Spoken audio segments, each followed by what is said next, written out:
I learned this thing from Carla Perez. It was emotion is energy in motion.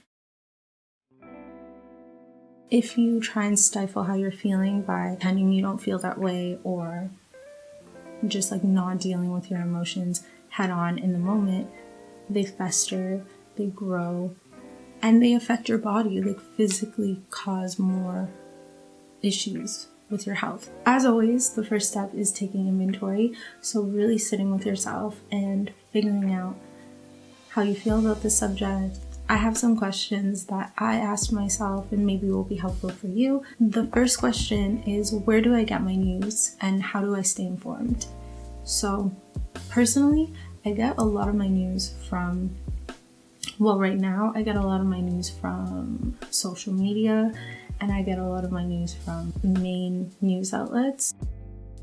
I like to just narrow it down sometimes to like one or two voices and see how I feel about what I'm listening to, even though it might seem like books are not very current because obviously they need to be published, it takes time. I find that history really does repeat itself. Try and not make it the first or the last thing that you interact with. This is coming from someone who used to not be a routine kind of person. I'd just go with the flow. Like some days I'd wake up and look at my phone, some days I'd look at my window. It all just kind of depended. Recently I've been really sticking to a morning routine, and it does not include looking at my phone. And it's helped. It's really helped. Another thing that I like to think about is how you feel before and after, and how long does that feeling last as well. For the most part, all media outlets are talking about the same thing, but how they're communicating it can be very different.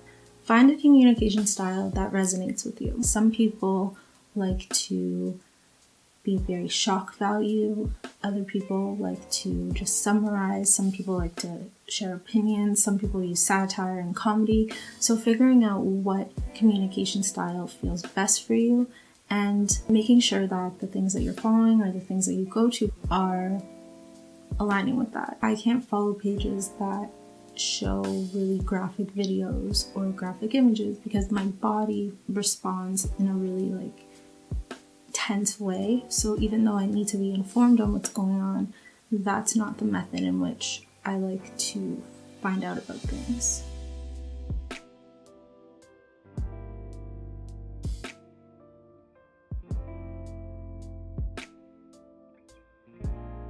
Go on your phone, look at your screen time, divide it in half for a week, see how you feel, see how it goes. The other option is to take inventory of who you're following and kind of see who you interact with the most, think about why, maybe do some purging if you don't really respond or if you don't really connect with pages that you used to, like years ago, that sort of thing. But it's pretty self-explanatory. Just spend less time on your phone. And instead of being on your phone, write a list of things that bring you joy that you can do in your house.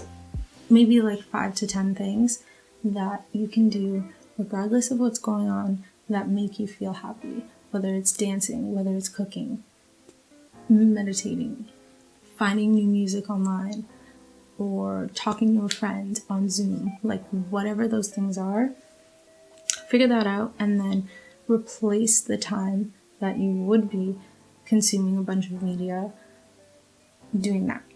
Yes, so that pretty much sums up my video on how I protect my mind and also stay informed. When I say protect my mind, I don't mean living in escapism 24/7 or not being aware of what's going on in current events or real life. What I do mean is making sure that the outlets and the platforms that you're getting this information from are not only telling you facts, but also speaking to you in a language that feels good to you. So however you need to deal with it, if it's journaling, if it's crying, if it's meditating, if it's working out, whatever it is, figure out what helps you process the things that you're seeing or the things you're feeling and do that. Thanks for watching. Thanks for coming along to Tab, and I'll catch you in the next one.